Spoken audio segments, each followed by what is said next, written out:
Acha que está sempre doente? Usa o Dr. Google mais do que devia? Perde-se nas dicas e conselhos de saúde pelas redes sociais? Então o podcast Consulta Aberta é para si. Sou a Margarida Santos, sou médica de família e todas as segundas convido especialistas de diferentes áreas para responder de forma simples e descomplicada a todas as suas dúvidas sobre saúde. Pode ouvir o podcast em todas as plataformas e também no site da SIC Notícias e do Expresso.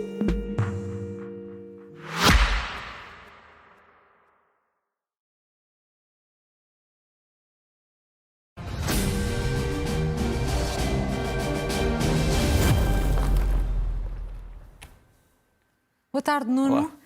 E vamos começar o programa de hoje por falar da ciberguerra aos hospitais. Quiseste começar por aqui? Quis porque isto não é nem... Um alerta preocupante. Acho que sim, e acho que tem que ser dito. Como tu sabes, nos últimos dias tivemos um problema grave com o Serviço Nacional de Saúde no que toca ao acesso a dados e à utilização de dados e à revisão de dados e à entrada de dados dentro do sistema e saída de dados do sistema. Isto não é nem uma invenção, nem uma fantasia, nem um exagero. Como tu sabes, a saúde e outros setores da vida pública hoje passaram da era do papel para a era dos dados. Há alguns casos, em alguns países do mundo, em que ainda há registros de papel como redundância, ou seja, todos os serviços públicos têm sempre registro de papel ao lado dos dados eletrónicos. É um processo complicado, ciclópico. E eu penso que nem todos os países o querão fazer. Portugal hoje depende em grande medida dos dados que estão no sistema. E, portanto, digamos, um ataque cibernético que atinge os núcleos fundamentais desse sistema é perfeitamente desastroso. E eu dizia que não é nem uma invenção, nem uma fantasia, não é um exagero, porque isto está a acontecer noutros países da Europa. Quer dizer, Portugal... E com consequências devastadoras, não é? Consequências graves, em alguns casos consequências locais, noutros casos consequências regionais, noutros casos consequências nacionais. Isto aconteceu recentemente no Benelux, portanto, na zona da Bélgica, dos Países Baixos e do Luxemburgo. Aconteceu também no Reino Unido. E eu queria mostrar aqui este gráfico que mostra, e eu tenho ali... os vários, aquilo que nós poderíamos considerar que são os pontos fundamentais da chamada infraestrutura crítica de cada país, e tu vais ver que ao lado das comunicações, ao lado dos transportes, ao lado da distribuição de água, etc., vem sempre a saúde pública. Em todas as análises, a saúde pública é um problema essencial da infraestrutura crítica. E, portanto, todos os países têm que ter um plano de resposta a este tipo de ataques. Esses ataques já tiveram no passado a forma do chamado ransomware, ou seja, dados que são paralisados pelo atacante em troca de dinheiro. Portanto, no fundo diz, se vocês quiserem libertar estes milhões de dados, têm que nos pagar tanto, terá que ser depositado numa conta qualquer. Há essa contrapartida, não é? Há um outro ataque também problemático, que também já tem sido detectado em Portugal e tem sido detectado no estrangeiro, que é o chamado ataque semântico, ou seja, tu vais a uma página e não alteras nada de visível numa página eletrónica, a não ser alguns dados fundamentais. Por exemplo, imagina que fica tudo igual, mas o nome da pessoa tem uma ligeira alteração. Por exemplo, tem mais um apelido, ou a data de nascimento tem uma alteração, ou o sítio de nascimento tem uma alteração. Portanto, a página parece intacta, mas o ataque semântico faz com que a página tenha sido alterada. Isso, obviamente, depois causa um problema em cascata. Seja como for, é importante não só a detecção destes ataques, é importante a cultura de defesa cibernética em todos os serviços da infraestrutura crítica, que todas as pessoas têm que ser treinadas para não fazerem certas coisas quando estão perante um sistema cibernético. Não podem abrir certos pacotes, digamos assim, não podem aceder a certos sites, links, não podem tomar como boa uma mensagem que recebam, têm que ter regras. E, portanto, aquilo que eu chamaria a higiene cibernética é muito importante. Depois também é muito importante os sistemas terem alguns elementos de redundância, ou seja, mecanismos que possam estar separados do sistema central e que sejam inatacáveis e onde possa, por exemplo, haver algum dado fundamental ou conjunto de dados fundamentais que depois possam ser preservados. Portanto, em vez de ser uma redundância em papel, portanto, eletrónica em papel, ser eletrónica ligada a uma rede e eletrónica desligada de uma rede. Portugal tem uma Agência Nacional de Segurança que trata da parte cibernética, de certeza que está alerta quanto a isto, a Polícia Judiciária também sei que sim, através dos seus organismos, mas eu queria alertar para que este tipo de ataques prefigura também uma guerra à infraestrutura crítica, não pode ser ignorado. Vamos até ao Reino Unido, Nuno, porque quero chamar a atenção para algumas preocupações com a defesa do reino, digamos assim.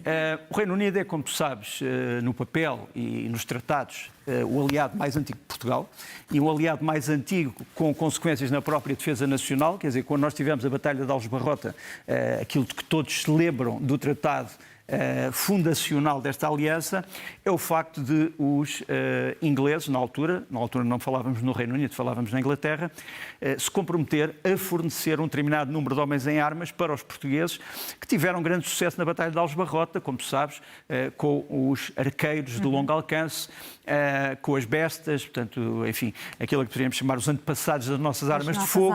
E foi muito importante esse acordo militar e acordo dinástico.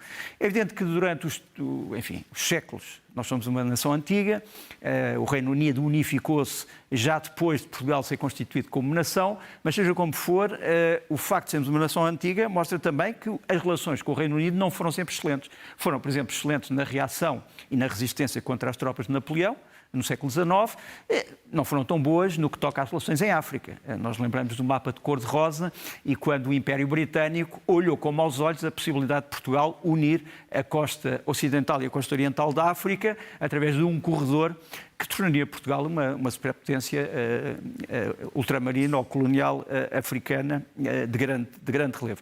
Mas, seja como for, Portugal e o Reino Unido estão unidos. Estão unidos. Quando nós falamos na relação transatlântica, estamos também a falar não só na relação com os Estados Unidos e com o Brasil, mas também com o Reino Unido. O Reino Unido é o parceiro transatlântico mais perto da Europa. Próximo. É um país europeu, já não faz parte da União Europeia, mas tem sido essencial na defesa da Europa. Repara que é o único país, com a França, que tem uma estrutura de dissuasão nuclear. É o único país com a França que tem uma rotina de patrulha de submarinos nucleares pelo Atlântico que protege em grande medida a Europa. É um país que tem tradições muito grandes nos 3 grandes ramos, mas tem hoje um problema fundamental.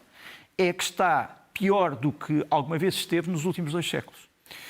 Nós temos aqui, no dia do aniversário do rei, o rei Carlos, que nos aparece aqui com os granadeiros da Guarda Real. Esta tropa de escola, obviamente que está bem e recomenda-se. O rei tem-na protegido. Aliás, as mensagens do rei no que toca à defesa nacional têm sido muito importantes no Reino Unido, mas o exército britânico não está tão bem como esta guarda de escola. Eu gostava de mostrar aqui um quadro, que é um quadro sobre a queda de efetivos no exército britânico. Portanto, esta é uma queda de efetivos desde 2012. Eu não vou mais atrás, mas entre 2012 e 2015. E tu tens aqui as forças britânicas nos 3 ramos, no que toca a militares em serviço permanente, quer estejam treinados, quer não estejam treinados. Portanto, os treinados, em princípio, são pessoas que estão, obviamente, operacionais. Os não treinados terão primeiro que sofrer um plano de adaptação até entrarem em operações. E como isto é em milhares, não é? Isto é em milhares, portanto, aqui seriam 200 mil homens, aqui seriam 40 mil homens, abaixo, aqui são 0 mil. Portugal, só para tentar explicar, Portugal tem qualquer coisa como 14 mil homens no seu exército, mas como tu sabes, Portugal é 6 vezes, ou quase 7 vezes, menor em população do que o Reino Unido. E o que é que tu vês? Vês, por exemplo, que a Força Aérea decresceu o seu pessoal, sem dúvida, a Marinha e os fuzileiros decresceram também o pessoal, mas aquele que sofreu, digamos assim, um problema maior é o Exército de Terra, que tem hoje grandes problemas em manter um exército de cerca de 75 mil homens, que é o mais reduzido, entre 73 e 75 mil homens, o mais reduzido desde o século XIX. E isto é um problema, obviamente, que tem a ver com problemas de carreiras, tem a ver com problemas de instalações, tem a ver com a falta de atratividade do serviço militar para algumas gerações. O serviço militar no Exército de Terra não é tão, digamos assim, para usar uma palavra hoje muito em voga, não é tão sexy como o serviço, por exemplo, nos fuzileiros, ou na Marinha, ou sobretudo na Força Aérea. Força Aérea, a Marinha, os fuzileiros aparecem geralmente em filmes, aparecem geralmente com heróis destacados. O Exército não tanto. O Exército é sempre, digamos, aquele que tem a tarefa mais dura, mais suja, tem que sujar as unhas, tem que, no fundo, sujar a cara e nem sempre se consegue também promover. Este é um problema e também tem a ver, obviamente, com incentivos financeiros e, como eu disse, com as instalações. Quer dizer, os quartéis não estão propriamente neste momento no seu melhor plano. E é uma coisa curiosa porque todos os partidos britânicos, incluindo o partido do Sr. Farage, todos eles estão de acordo em que o Reino Unido tem que fazer alguma coisa para se proteger. Quer dizer, todos eles, desde o Partido Trabalhista, sobretudo a área central do Partido Trabalhista, aos conservadores, aos liberais e ao partido do Sr. Farage, todos eles estão de acordo que o Reino Unido tem que sair deste problema e é um problema grave. É um problema grave, como tu sabes, que levou à admissão do Secretário da Defesa, de toda a sua equipa, e a um novo secretário, que é este político que vemos aqui, o Dan Jarvis. O Dan Jarvis é um homem que vem também do serviço militar, portanto, ele esteve no Kosovo, esteve em vários teatros operacionais. Quando chega ao Ministério, ele está aqui com o responsável máximo pelas Forças Armadas britânicas.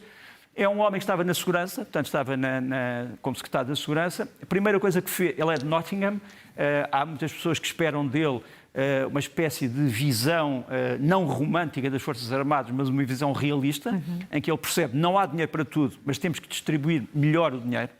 Há alguns setores que provavelmente são muito importantes para a defesa do Reino Unido, não têm dinheiro suficiente, e há outros que têm e que se calhar são menos importantes.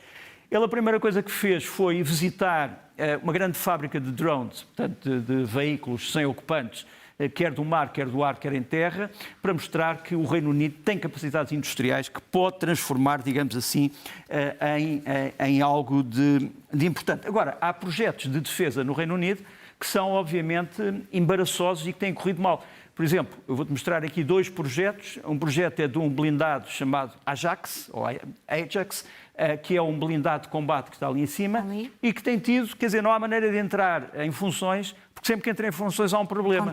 Ou são as vibrações que são perigosas para os militares, ou são peças que caem, ou são sistemas que não funcionam, ou é o problema da tração, ou é o problema da blindagem.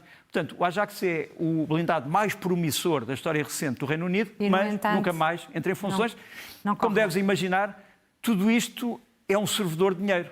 Quer dizer, sempre que este veículo tem que ir para uma garagem ou para um centro técnico de reparações, vai custar mais dinheiro. Claro. E depois tens aqui um dos projetos mais polémicos da indústria de defesa europeia, o chamado caça de 6ª geração Tempest, o chamado caça invisível, que começou por ser construído projetado, ainda não foi construído, projetado entre o Reino Unido e a Itália. Estes 2 países opuseram-se a um outro bloco europeu, só para mostrar como os europeus estão unidos. Este projeto britânico e italiano teve a adesão do Japão, mas teve a oposição de um outro projeto, que é essencialmente um projeto francês, alemão e espanhol. E que agora também, como se costuma dizer, já borregou. Portanto, estes 2 projetos estão em muito maus lençóis. Os italianos queixavam-se que o Reino Unido estava no mesmo projeto, mas não lhe dava todos os dados tecnológicos que eles precisavam. Depois há o problema dos custos, depois há o problema de saber se a União Europeia vai ter uma política comum para um novo caça, mas a verdade é que isto tem corrido mal. E todas as pesquisas, todos os trabalhos custam, obviamente, dinheiro. Depois temos um problema que é um problema central, que é o problema da Marinha Britânica. A Marinha Britânica, como tu sabes, é uma marinha com largas tradições.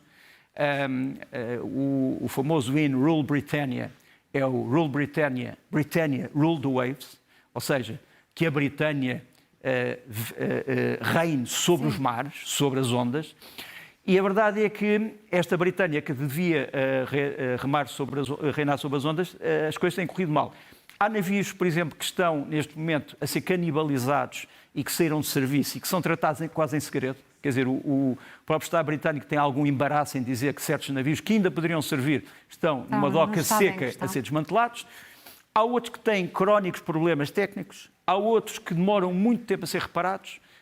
Não há a possibilidade de colocar todos os navios operacionais no papel numa situação real de operacionalidade. Um dos sistemas mais controversos está ali, ele não se vê bem, está ali em cima, é um porta-aviões, é o Príncipe de Gales, é um dos 2 porta-aviões que constituem as joias da coroa do Reino Unido. Aqui o Príncipe de Gales aparece-nos com um contratorpedeiro, penso que é o Duncan. E aqui, quem é que está aqui? Aqui está um navio espião russo, que isto passou-se há muito pouco tempo. Os navios espiões russos cruzam muitas vezes as águas britânicas e o Reino Unido tem que ter, obviamente, as suas forças em prontidão. Já agora, só para te dizer que, por exemplo, o Reino Unido não tem um sistema de defesa antiaérea do género do Patriot, não tem nenhum sistema de defesa antiaérea de longo alcance. Porquê? Porque a defesa antiaérea das ilhas britânicas reside sobretudo nestes navios que têm um sistema antiaéreo de longo alcance. Portanto, não é baseado em terra, mas é baseado no mar. Mas para isso é preciso que estes navios estejam operacionais e é um problema que continua a existir.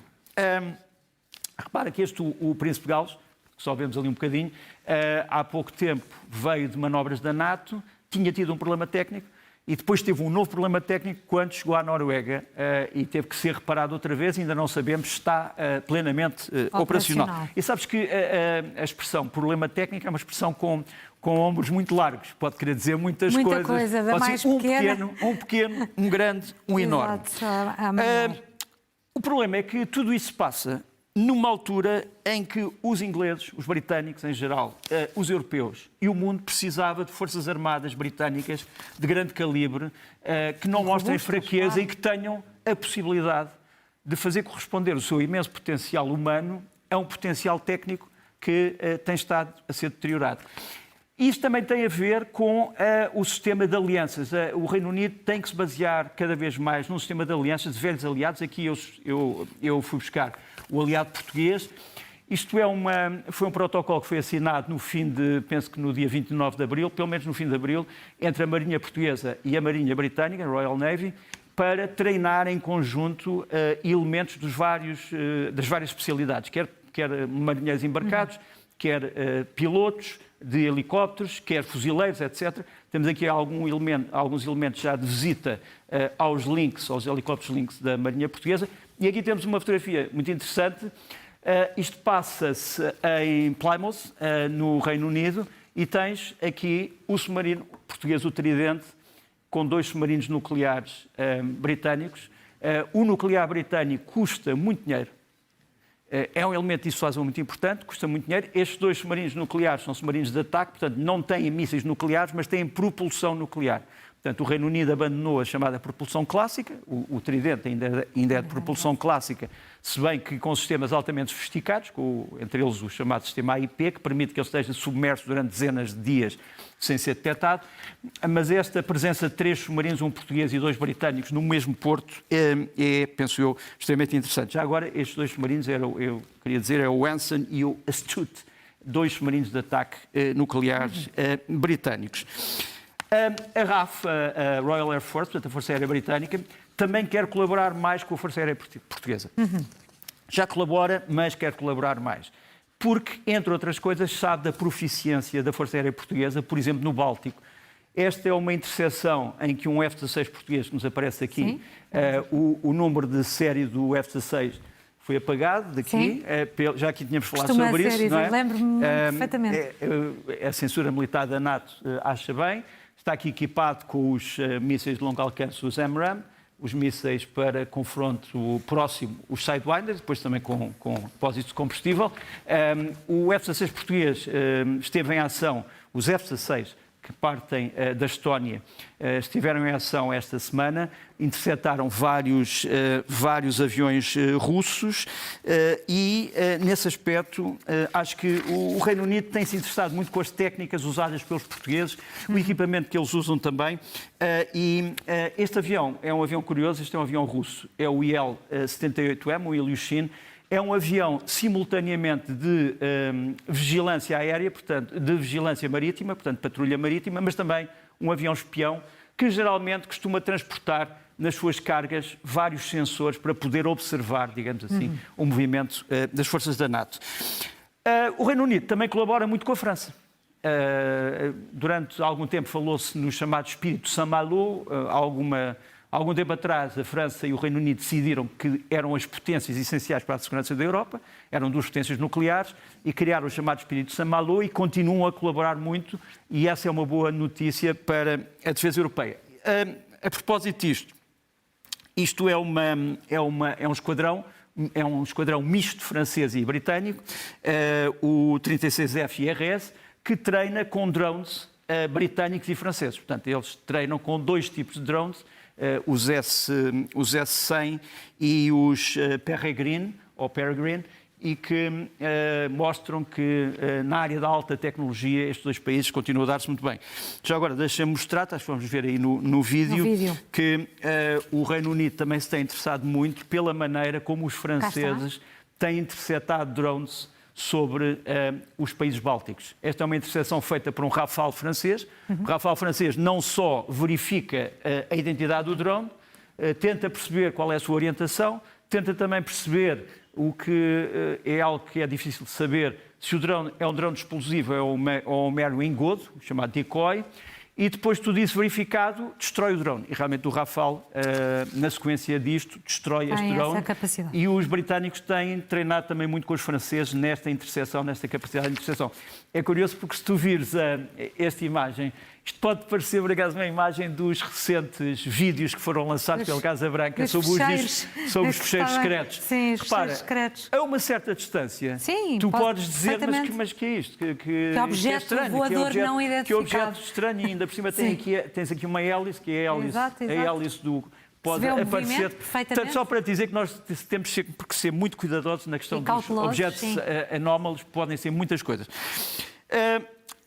Tudo isso se passa, obviamente, numa altura internacional extremamente complicada. O Reino Unido é uma grande potência insular, está sempre dentro das grandes questões internacionais da Europa e, neste momento, por exemplo, os seus serviços de informações estão especialmente preocupados com as chamadas quintas colunas de inimigos, por exemplo, da Rússia. A Rússia é um inimigo tradicional, sobretudo desde que não abandonou a sua postura imperial e de invasora.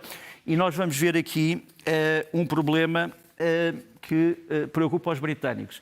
O chanceler alemão, devo dizer que os britânicos também cooperam muito com os serviços de segurança e informações alemães, com o BND, sobretudo, Serviço de Informações Nacionais.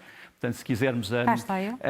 mas queria trazer aqui o Sr. Merz, porquê? Porque o Sr. Merz, a propósito de quintas colunas, foi ao Parlamento alemão denunciar a presença no Parlamento alemão de alguns elementos do AfD, que, como sabes, é um partido que tem ascendido, alguns chamam-lhe populistas, outros chamam-lhe outras coisas, mas tem uma facção que é extremamente cordata com Moscou, às vezes até excessivamente. E o chanceler Merz vem falar sobre esse assunto, não sei se não estamos a ver aqui a legenda, mas aquilo que ele diz é o seguinte, ele está a falar, não sei se temos som, se tivermos som, eu posso tentar explicar. Vamos ouvir, sim.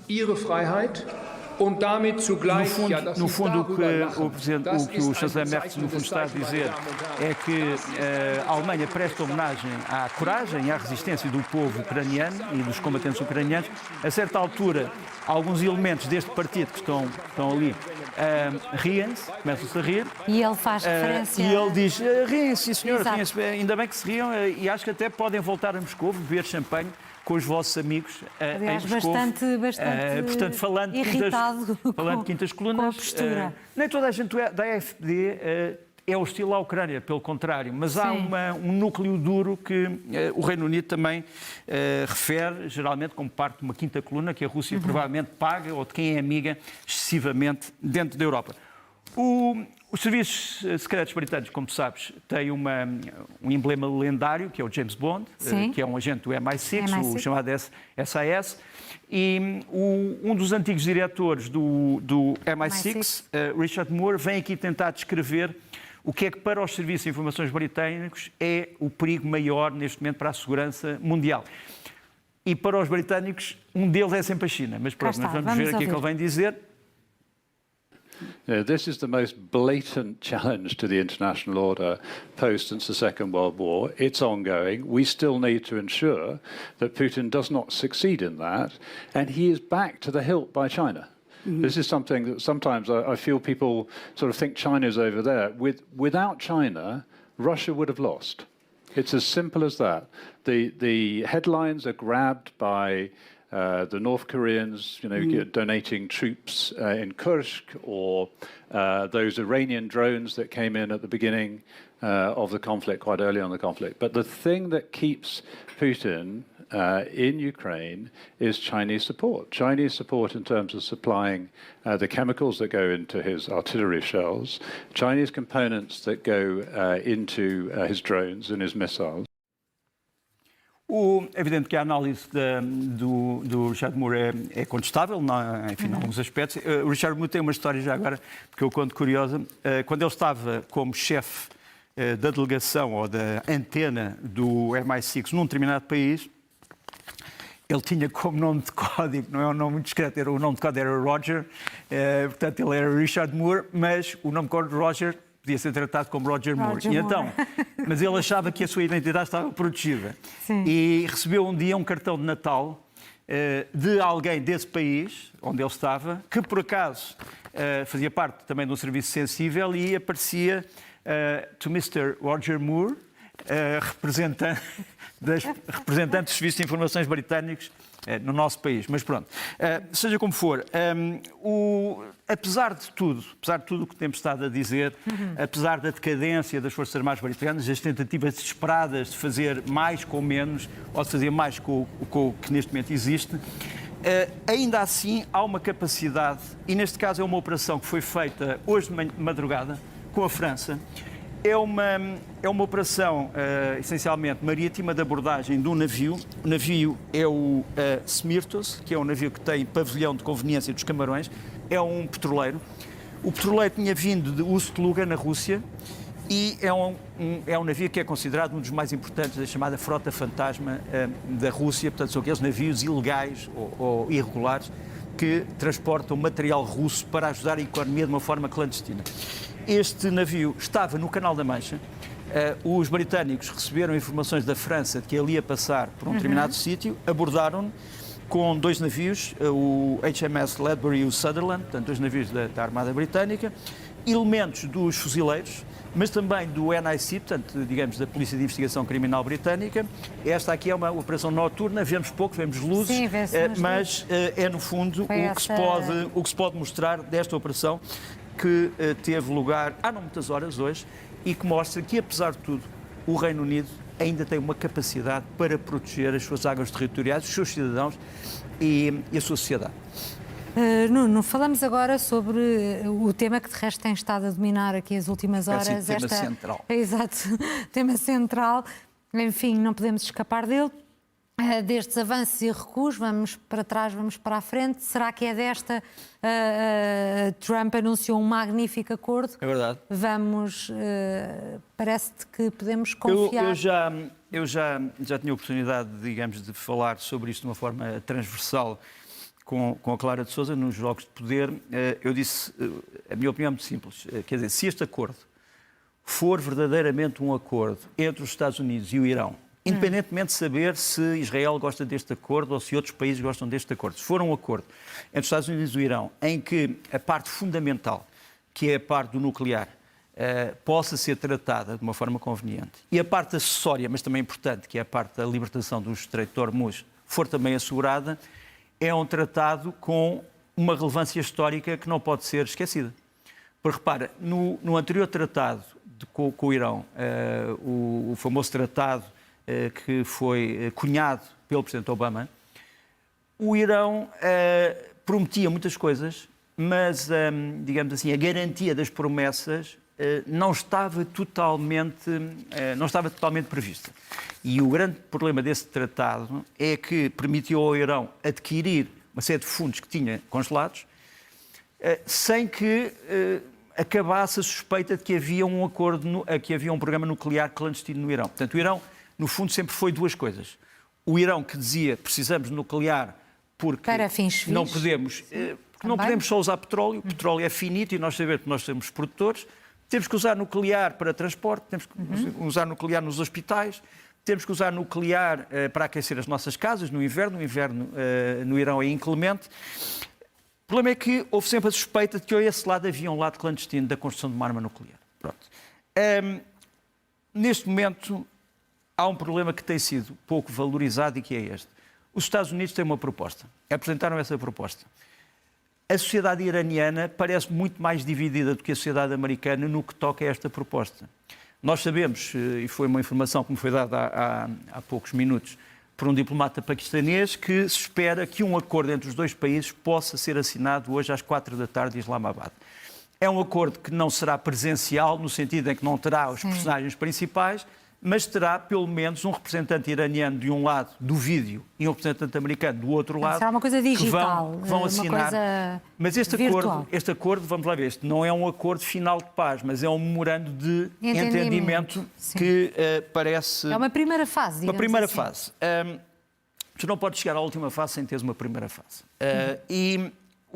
Tudo isto começa no que toca ao otimismo quanto à assinatura deste memorando, com estas declarações, vou-te mostrar aqui. Portanto, tens aqui à direita o Ministro dos Negócios Estrangeiros do Irão, que disse nunca estivemos tão perto de assinar o acordo, o chamado memorando de Islamabad, e depois Donald Trump, que se atira já não tanto aos chamados, o que ele chama os fake news, as notícias falsas do Ocidente, mas diz que do Irão há alguém que está a fornecer essas fake news falsas, portanto, notícias falsas a partir do Irão, e ele revolta-se contra isto.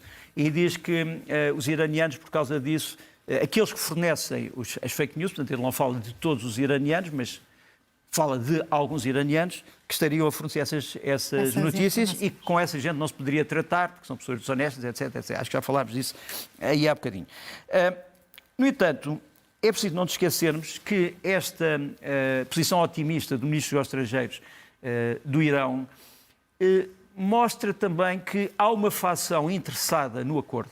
Chamas-lhe memorando de entendimento, chamas-lhe declaração de princípios, o que queiras, mas a sociedade iraniana, como eu disse, está altamente dividida. Deixa-me mostrar-te aqui uma imagem que me parece eloquente.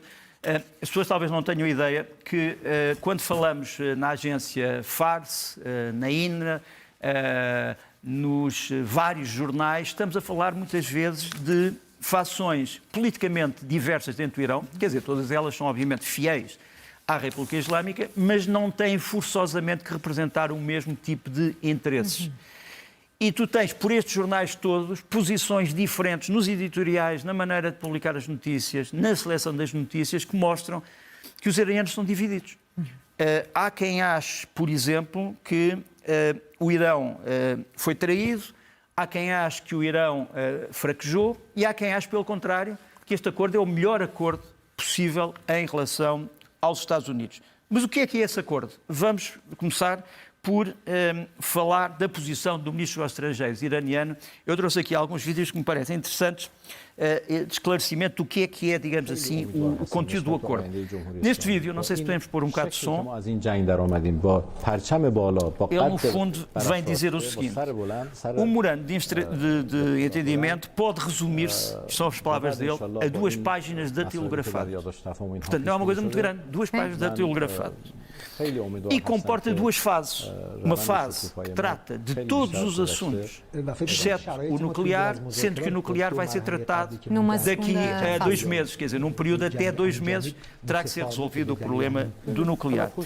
Ele diz também uma coisa importante nesta entrevista, diz que o documento foi revisto sob coordenação do Conselho Superior de Segurança iraniano, Conselho Superior de Segurança Nacional, e passou pelos Ministérios dos Estrangeiros, o Primeiro-Ministro, que é o Presidente, no fundo, o chefe do Executivo, e os Ministérios da Economia e também pelos comandos militares. Portanto, ele diz que todos os círculos de poder iranianos estiveram envolvidos neste acordo, não é apenas uma pessoa. Diz ele também que o acordo prevê o descongelamento dos bens iranianos. Ele aqui, nesta entrevista, não dá muitos pormenores sobre como é que vai ser feito esse descongelamento. Segundo Donald Trump e segundo os negociadores americanos, já vamos falar mais disto aqui um bocadinho, só haverá descongelamento depois da verificação prática do cumprimento de uma promessa pelos iranianos. Ou seja, é um acordo que, ao contrário do acordo do Barack Obama, só tem consequências se for verificado o facto. Ou seja, imagina que um ponto do acordo é: vocês não podem ter mais esta fábrica com enriquecimento de urânio nesta cidade. espera-se um tempo, eles desmantelam a fábrica, se ela for desmantelada, desbloqueiam-se os fundos, se não for desbloqueada, não se desbloqueiam os fundos. Por outro lado, há também um elemento polémico no acordo, também vamos falar disso mais um bocadinho, é que os Estados Unidos não querem dar o dinheiro em líquido, querem dar o dinheiro, muitas vezes, em bens médicos e em alimentação, e não propriamente em dinheiro líquido que possa ser gasto noutras de outras coisas. formas, sim. Naquilo que um americano dizia em más práticas. Pronto. Portanto, é dinheiro, mas é dinheiro mesmo para alimentação, não é para fumar, não é para comprar droga. Pronto. Isto é uma brincadeira, não de mau gosto, mas pronto, saiu-me agora assim. Uma outra entrevista também do Araghchi, também que é esclarecedora. Esta é, para mim, profundamente transformadora naquilo que nós temos ouvido até agora. Nesta segunda entrevista, o Ministro dos Estrangeiros iraniano, vamos mais uma vez pôr o som. Nesta segunda entrevista, ele redefine o estatuto do Estreito de Hormuz. Não sei se te lembras que até agora, quando há alguém da Guarda Revolucionária do Irão a falar, fala sempre do Estreito de Hormuz como sendo um estreito iraniano. Iraniano, sim. Ele vem dizer, não, o Estreito de Hormuz é um estreito internacional que tem águas territoriais de dois países, o Irão e o Omã. Ele não fala dos Emirados, mas pronto, o Irão e o Omã. Tecnicamente ele tem razão, porque a parte dos Emirados, que é a parte fujeira, já não fica bem no estreito, fica um bocadinho mais abaixo. Portanto, no estreito mesmo é Omã e Irão. E nesse aspecto, o que ele vem dizer é: reconhecemos que a soberania é de dois países e não vamos impor portagens. É uma das coisas interessantes. O que ele diz, ele separa, ele faz uma distinção entre portagens, que seria uma espécie de pagamento só pela passagem. E pagamento de serviços, que é uma coisa diferente. Por exemplo, se um navio precisar de um rebocador iraniano, se o navio precisar de acostar a um porto iraniano para receber petróleo, paga por esse serviço. Se um navio precisar de assistência médica, se o navio precisar de guias, etc., tudo isso vai passar a ter um preço, mas é um pagamento de serviços, já não é um pagamento de... Portanto, não há portagens. E é muito importante falar sobre isto. Depois há uma terceira entrevista aqui, que já não é com o Ministro dos Estrangeiros, Araghchi, é com uma pessoa que se tornou também conhecida, o Esmail Bagaei, que é o porta-voz do Ministério, portanto já não é ele, mas é o seu porta-voz. Ele é confrontado, isto passa-se na televisão pública, na IRIB, portanto na televisão pública do Irão. Então vamos ouvir um bocadinho do som.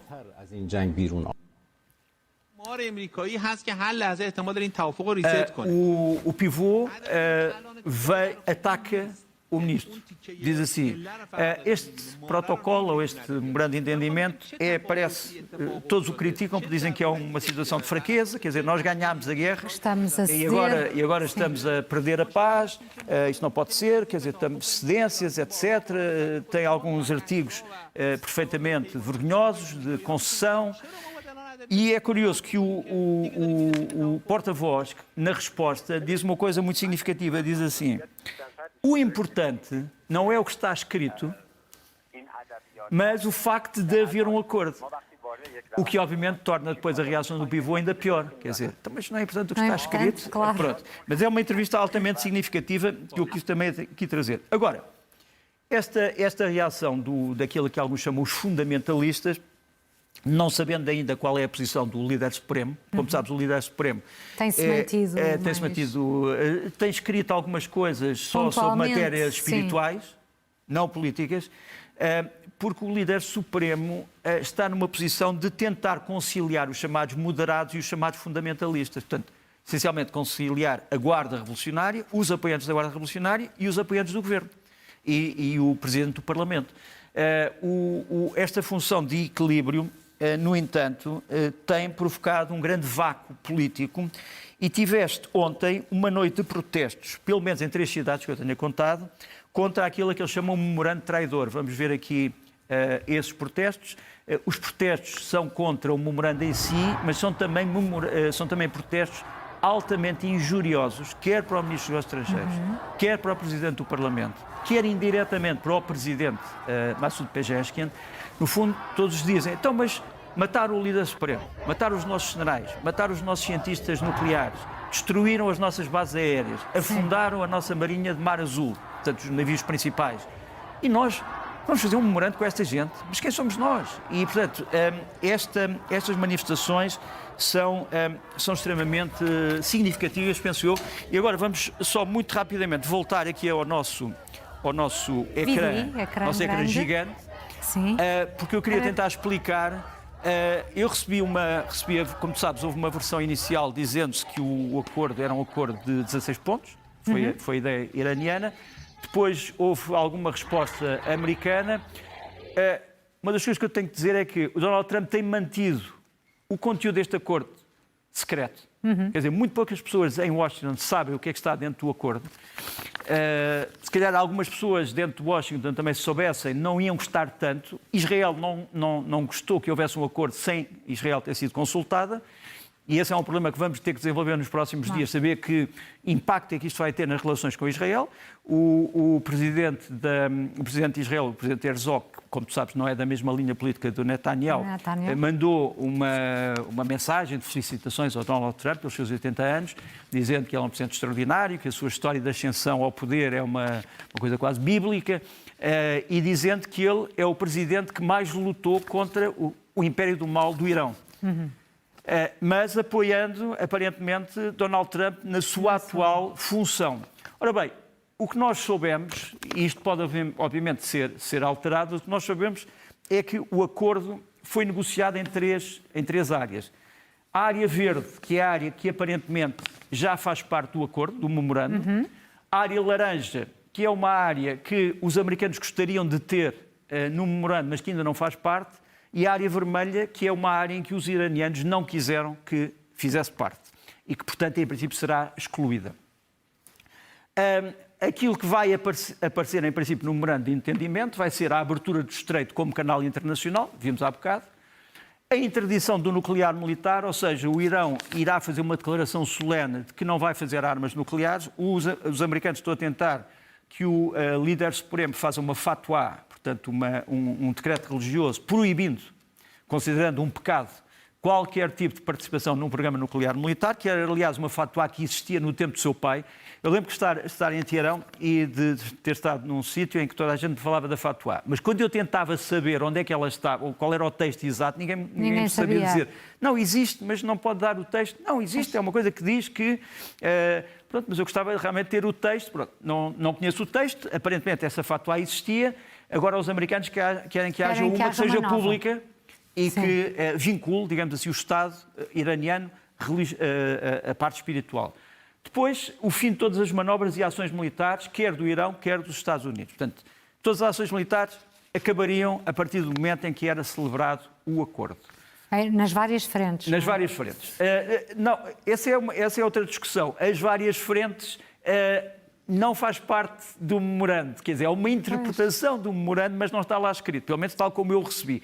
Mas porque isso, como tu sabes, implicaria também que Israel teria que parar sem ter sido consultada. Portanto, esse é outro problema. Depois, passos verificáveis para o retorno do urânio a 60%. Ou seja, o urânio já está enriquecido a 60% e que está em Isfahan enterrado, aquilo a que o Donald Trump chama o pó nuclear. Esse pó nuclear teria que ser realmente reduzido a quantidades perfeitamente insignificantes de enriquecimento. Há um processo de desenriquecimento, que é um processo complicado, mas que pode ser feito. Aparentemente o Irão poderia fazer esse processo dentro do próprio Irão, mas com vigilância da Agência Internacional de Energia Atómica ou dos Estados Unidos. E, portanto, isso faz parte do acordo, que vai haver um processo de desenriquecimento do urânio enriquecido, que pode implicar uma transferência ou não. Pode ser um desenriquecimento no sítio. Depois, o planeamento de uma reunião para a paz de todo o Conselho de Cooperação do Golfo e da Jordânia. Portanto, o memorando também tem uma parte do wishful thinking, portanto, de desejo, que é um desejo de uma grande reunião de paz de todos os países do Golfo para que não possa haver uma nova confrontação militar. E ainda tens aqui a verde e também. Depois, o controlo do enriquecimento nuclear futuro e todos os programas relacionados. Uma das coisas que os americanos colocaram neste memorando, que é isso que irrita mais os fundamentalistas iranianos, é que há a linguagem é um bocado vaga, mas quer dizer, os Estados Unidos reservar-se-iam o direito de controlar todo o processo nuclear iraniano no que toca ao enriquecimento. Mesmo que o enriquecimento seja de 2%, 5%, teria que haver um controle e só em face disso é que os tais fundos poderiam ser desbloqueados. Em relação à zona laranja, os Estados Unidos, a certa altura, Ou seja, quiseram... que é a zona incerta ainda. Os Estados Unidos quiseram, a certa altura, entrar com as relações com Israel, o Irão, no fundo, comprometer-se a um processo, o início de um processo com Israel, não parece que vai ter grande resultado. Depois, também, cooperação económica para a reconstrução. Os Estados Unidos não querem pagar reparações, indemnizações de guerra, mas gostariam de investir na reconstrução económica do Irão. Saber em que medida é que isto vai ser integrado no acordo ou não e com que linguagem ainda não sabemos. E depois o acordo tem um calendário para a suspensão das sanções, fundos congelados, etc. Só que isto está a laranja porque as palavras exatas ainda não tinham sido encontradas ontem à noite. O princípio está lá, portanto tem que haver um calendário, saber quando é que as sanções são levantadas. Porque, como sabes, há vários tipos de sanções. Há sanções bilaterais, há sanções multilaterais, há sanções... Está aqui sanção. Sanção, não é? está. É sanção. Sanções, fundos congelados, etc. Portanto, isto está em laranja, portanto, ainda está incerto. E depois temos aquilo que o Irão não quer. Portanto, o Irão não quer deixar de apoiar o Hezbollah e outros grupos que são os seus grupos indiretos, tens aqui em baixo, portanto, não quer deixar de apoiar nem o Hezbollah do Líbano, nem os grupos do Iraque, enfim, todos os seus grupos que são agentes iranianos. O Irão não quer que se discuta o programa de mísseis iraniano, portanto, os mísseis SAM de defesa aérea, os mísseis SSM terra-terra, portanto, os mísseis balísticos e de cruzeiro. Os iranianos não querem, pelo menos para já, discutir isto. Não querem discutir uma proposta americana que era que o Irão teria que pagar aos países do Golfo por causa dos estragos que fez nos contra-ataques aos países do Golfo. Portanto, o Irão não quer pensar nisso. E depois há uma coisa, nem pensar, nenhuma ingerência no processo político do Irão. Quer dizer, aquela história de ajudar... agora voltamos à mesa. Aquela história de ajudar a resistência iraniana, mudar o regime, fazer com que os presos políticos fossem libertados, acabar com a linha tenebrosa das pessoas que estão a ser condenadas à morte e, portanto, aquele caminho para o cadafalso, tudo isso deixa-se cair. Portanto, era uma promessa inicial dos Estados Unidos, depois deixaram isso cair. Mas, portanto, é isto que nós, para já, sabemos. Este memorando, aquilo que ele vai ser ou não, foi explicado, isto também é significativo, foi explicado ontem aos embaixadores da Rússia e da China pelo vice-ministro dos Estrangeiros do Irão, o Sr. Garibabadi. Aqui está, portanto tens ali o embaixador da Rússia e o embaixador da China, que ouviram tudo isto que acabamos agora aqui de explicar. E há também uma coisa interessante, é que os tribunais americanos, neste caso um tribunal de Washington, veio confirmar aquilo que poderíamos chamar a criminalização de alguns navios da frota fantasma iraniana, que servia para furar o bloqueio americano ao Irão e furar o bloqueio americano à Venezuela. Portanto, eram navios que funcionavam para transportar petróleo da Venezuela e do Irão. Este navio era um dos navios que tinha fugido, digamos assim, ao controle americano, é o Bella 1. Os americanos andaram sempre atrás dele, conseguiram apanhá-lo no Atlântico, com colaboração também de países europeus, e agora o capitão do navio confessou-se culpado por ter fugido ao bloqueio, o que pode levar a uma pena de prisão. Não é uma pena substancial, mas é uma pena de prisão, e, portanto, já se começa a perceber que os tribunais americanos querem fazer jurisprudência no que toca à apreensão destes navios. Isso pode alterar muitas coisas no que toca a planos de indemnizações e contra-indemnizações por dinheiro perdido e por fundos perdidos. Nuno, há uma informação também que foi avançada ontem e que faz diferença nestes dias, que tem a ver com as cerimónias fúnebres do é verdade, peço desculpa, esqueci-me totalmente disso. Mas e aqui é curioso teres levantado o problema, porque isto também é um sinal, de certa maneira, exatamente, algum que o memorando está próximo. Entendimento. Não é? Quer dizer, não vai haver funerais no meio de uma guerra. Claro. E, aliás, provavelmente não aconteceram até agora porque a situação estava ainda bastante É a mesma coisa porque é que não há eleições na Ucrânia numa situação de guerra. Não há eleições na Ucrânia numa situação de guerra por causa dos bombardeamentos de civis e não há o enterro porque, obviamente, há também aqui um problema de conflito. Nós já vamos regressar ao Vidi, mas eu queria só dizer sobre isto. Já há um programa, digamos assim, das Ezequias, portanto, o processo... Começa 4 de julho, o processo funeral começa no dia 4, vai haver 3 funerais em 3 grandes cidades e o... Naturalmente em Teherão, sim, mas a cidade mais importante vai ser Qom, o Ayatollah vai ser, em princípio, sepultado aí. E, portanto, vai ser uma cerimónia entre dia 4 e dia 9. Portanto, serão 5 dias de exéquias fúnebres, mas, como tu disseste, é também realmente um sinal de que alguma coisa está a mudar nesta situação. Nuno, e agora vamos... Agora é uma investigação. Vamos à investigação leste-oeste, aqui com uma série de mapas, que foi por isso mesmo que voltámos aqui para o ecrã gigante, para ter uma percepção melhor, digamos assim, destes mapas. De que é que vamos falar nos próximos minutos? Vamos falar daquilo que eu chamaria os mapas dos planos ucranianos e russos para o resto da primavera e o verão, sobretudo. Quer dizer, o que é que ucranianos e o que é que russos tencionam fazer nesta infindável guerra que nasceu da agressão, da violação, da invasão da Ucrânia? Vamos começar, obviamente, pelos planos ucranianos, que estão a ficar cada vez mais visíveis perante todos e que começam com isto que se tornou mais ou menos verificável, que é a tentativa ucraniana... Não é? Sim, mas vamos começar com um tipo específico de objetivos, que é o ataque às refinarias de petróleo. Portanto, como sabes, a Rússia é um país que é um dos grandes produtores de petróleo do mundo e depois tem que ter muitas refinarias, estão aqui apenas algumas, as mais importantes, para transformar o petróleo e para o transformar num produto que depois possa ser vendido. Quer dizer, a Rússia vende não só petróleo em bruto, mas também petróleo refinado. E o petróleo refinado, como tu sabes, tem um preço e o petróleo refinado russo geralmente tinha uma qualidade bastante interessante, era sobretudo comprada pela Rússia, por alguns países, digamos, do terceiro mundo, e também abasteceu durante muito tempo a Europa, porque era um petróleo, como sabes, muito barato.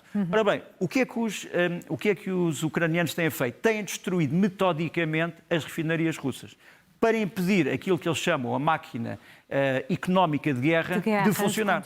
Porque, obviamente, que se essas refinarias, tens aqui já algumas das que foram atacadas, se pararem todas, a Rússia, pura e simplesmente, fica sem uma grande parte do seu produto interno bruto, claro.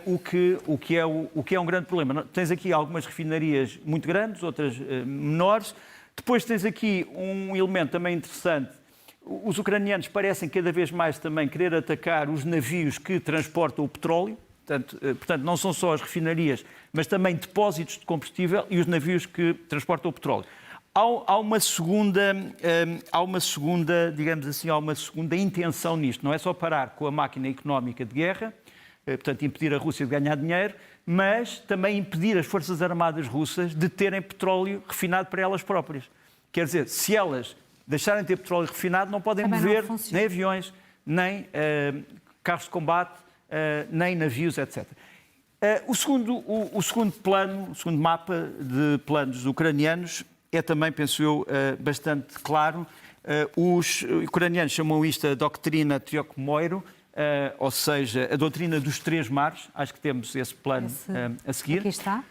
Os 3 mares são estes 3 que nos aparecem aqui a vermelho. Portanto, estamos a falar ali em cima do Báltico e, essencialmente, da zona de São Petersburgo, que tem sido, como tu sabes, muito atacada pelos ucranianos nas últimas semanas e nos últimos 2 meses.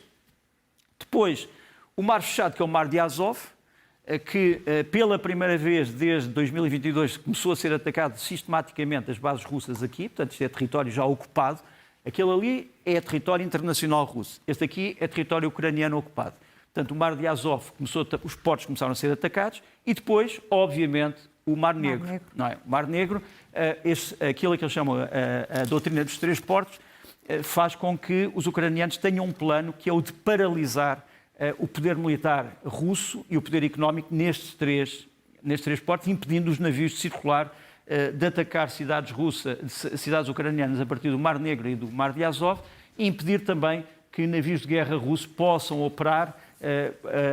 A Ucrânia tem atacado a base principal da Marinha em São Petersburgo. Há pouco tempo destruiu uma das corvetas lança-mísseis da Rússia, uma das mais modernas, que estava em reparação no porto e foi destruída precisamente na altura de reparação. Os ucranianos têm feito uma coisa, eles têm verificado através do sistema de satélites quais são os navios russos que estão imobilizados nos portos a ser reparados ou a ser pintados e atacam-nos e em geral destroem-nos. Há um quarto mar aqui que não faz parte ainda desta doutrina, que é o Mar Cáspio. Os ucranianos ainda não fizeram grandes ações no Mar Cáspio. É um mar importante porque, como tu sabes, pode impedir o trânsito de mercadorias entre a Rússia e o Irão, que é um seu aliado, mas todos dizem que esta teoria, ou esta doutrina dos 3 mares, muito brevemente será uma doutrina dos 4 mares. Depois, há os objetivos cada vez mais evidentes dos ucranianos na Crimeia. Quer dizer, a Crimeia é uma península, mas cada vez mais parece uma ilha. Está a ficar cada vez mais isolada. O que é que tem acontecido? Essencialmente, 3 ou 4 coisas que têm que ser realçadas. Primeiro, já falámos aqui disto, o ataque sistemático dos ucranianos desta linha toda, que é a linha logística que traz mantimentos para a Crimeia e que traz também petróleo para a Crimeia. Quer dizer, a Crimeia neste momento está à míngua de combustível. Quer dizer, ninguém tem combustível, as pessoas que estão em férias não têm combustível, os militares não têm combustível, os comerciantes não têm combustível. Porquê? Porque esta linha está a ser constantemente atacada. É uma linha que vai desde a Crimeia até à direção de Rostov, portanto, já em território internacional russo.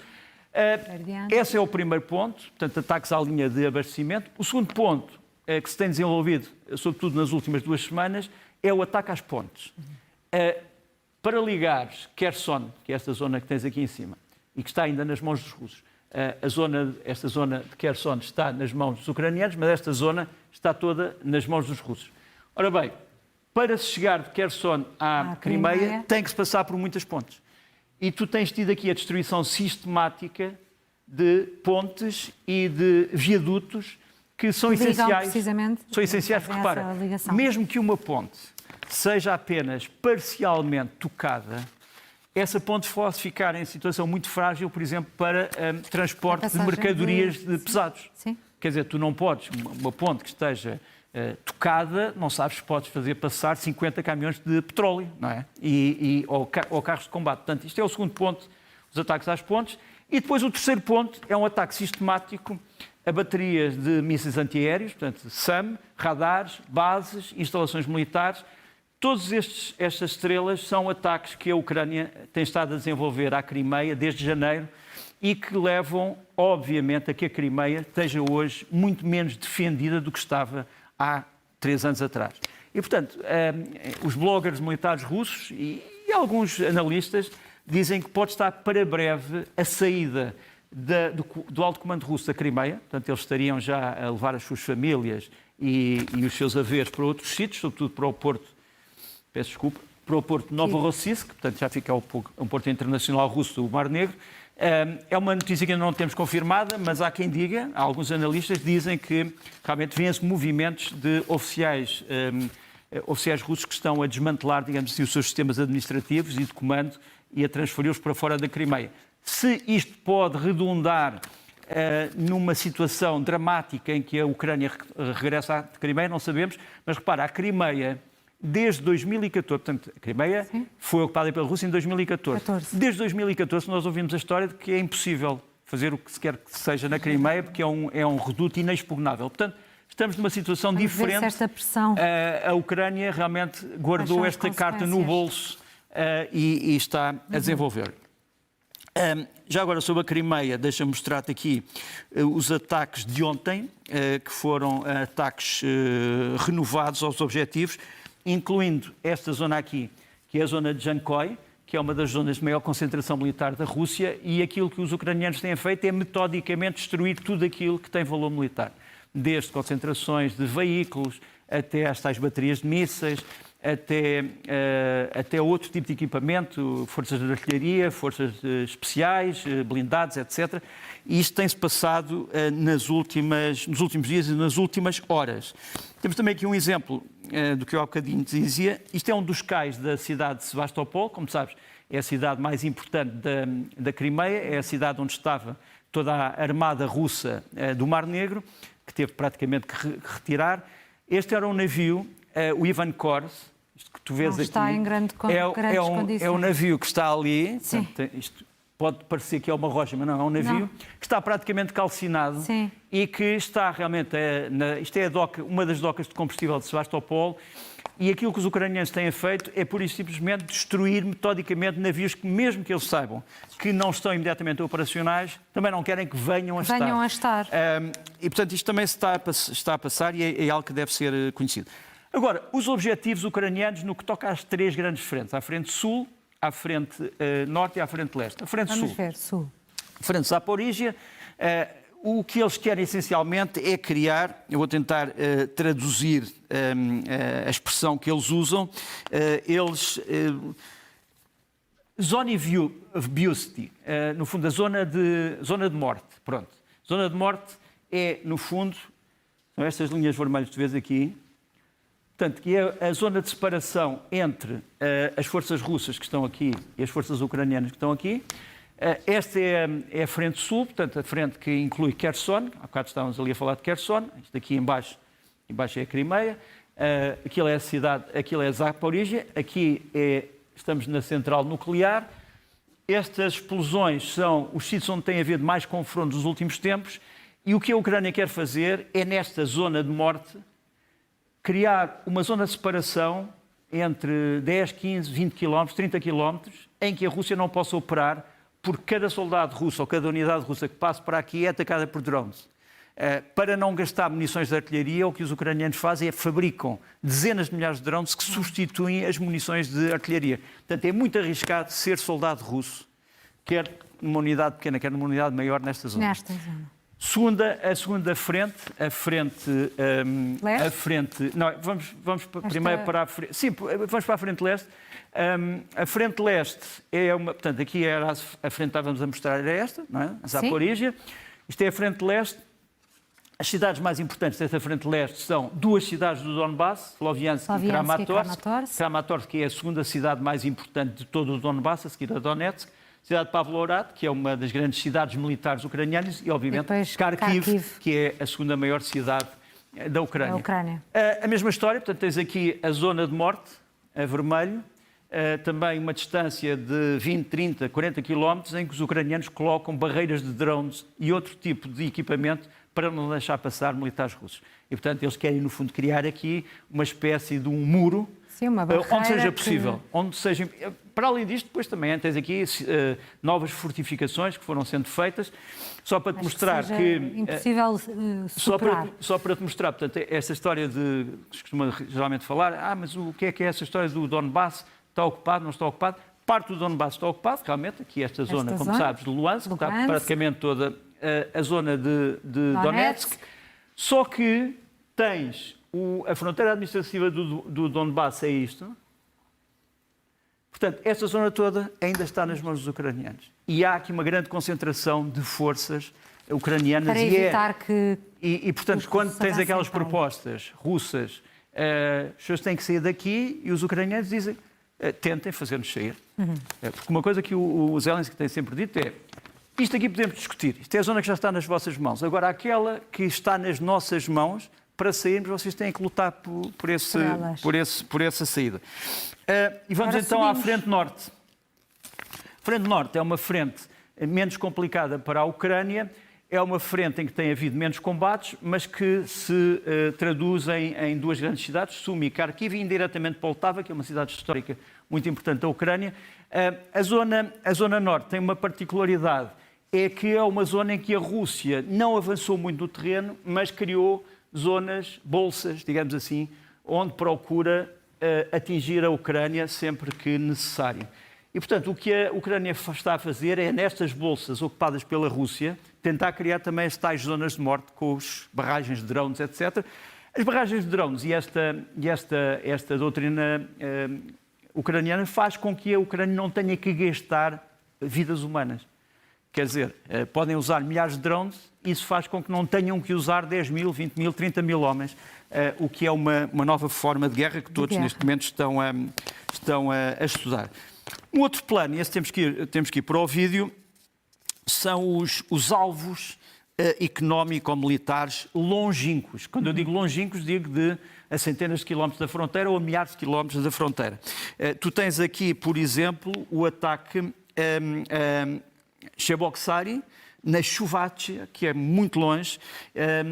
Tens ataques a refinarias e tens ataques a uma fábrica militar, a fábrica Progress, a Avenir Progress, que é uma fábrica de drones, e também ataques à refinaria de Kuibyshevsky, que fica em Samara. Portanto, são ataques de longa distância que a Ucrânia está a fazer com vários tipos de armas, quer o famoso míssil Flamingo, que é um míssil de cruzeiro feito na Ucrânia, que está a ter melhoramentos todos os meses, mas também com os famosos drones de longo alcance e com outro míssil, o míssil Neptuno, que agora está adaptado também para missões em terra. Para te mostrar como... eu não sei se podemos voltar... Vamos ver aquela imagem que estava... Porque eu estava a falar do míssil Flamingo e por acaso ele apareceu aqui. Aqui está. Cá está. É um míssil feito pelos ucranianos, é um míssil que está, como eu disse, está a ser modernizado e que atua com alguma impunidade em território russo. Agora, falando de impunidade, queria-te mostrar este vídeo. Na destruição militar e industrial, temos aqui um ataque a Rybinsk, que fica no oblast de Yaroslav, e vê a maneira como os drones ucranianos operam em total impunidade, já depois da destruição de parte do alvo. O alvo é um grande complexo de reservas de petróleo da Rosreserve, o chamado TEMP, e que estava já a ficar incinerado, mas tu vais ver que este drone vai para o sítio onde mais 4 ou 5 já tinham caído, já tinham atingido. Ali a explosão. E ele vai provocar ainda mais, mas vemos só a dimensão deste ataque. É uma das circunstâncias mais dramáticas para a Rússia desde há 1 ou 2 semanas, é este ataque, é esta grande concentração de petróleo. Segundo um dos mais conceituados blogueiros militares russos, muito ligado ao Estado-Maior russo, o Rybar é o pseudónimo, portanto, o pescador, ele publicou um quadro interessante. Ele publica em russo, mas às vezes também publica em inglês. Portanto, faz traduções.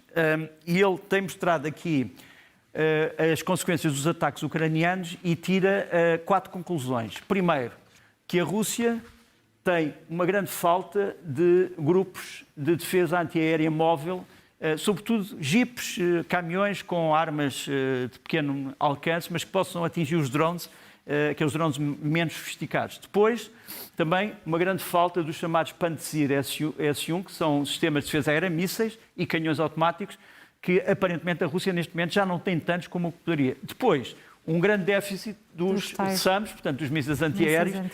Mas ele depois há aqui uma informação que é uma informação que nós não consideramos espetacular, porque a Rússia faz o mesmo em relação à Ucrânia. Aquilo que ele mostra é que 60% dos drones que são lançados pela Ucrânia são falsos, no sentido que não têm cargas explosivas. Só 40% é que têm cargas explosivas. Porquê? Porque, obviamente, que 60% são enviados primeiro para esgotar as defesas antiaéreas, que já são pequenas. E depois os 40% aplicam a dose letal. Isto é feito também pelos russos em relação à Ucrânia. As defesas aéreas já estão mais fragilizadas. Portanto, no fundo, tu perdes horas a destruir alvos que não sabes que são perigosos ou não, e depois os perigosos vêm quando tu já não tens munições ou que não podes remuniciar. Vamos aos planos russos, que também têm que ser conhecidos. A nova tática russa é a de tentar destruir até novembro, segundo uma informação especial de uma fonte que eu acho que é credível, até dia 25, 26 de novembro, a Rússia quer destruir 90% da estrutura de energia da Ucrânia. A estrutura de energia da Ucrânia é mais complexa do que aquilo que possas imaginar, porque tu, no fundo, tens, por exemplo, aqui centrais de biogás, haver centrais de biomassa, Aqui tens centrais que são, no fundo, combinações de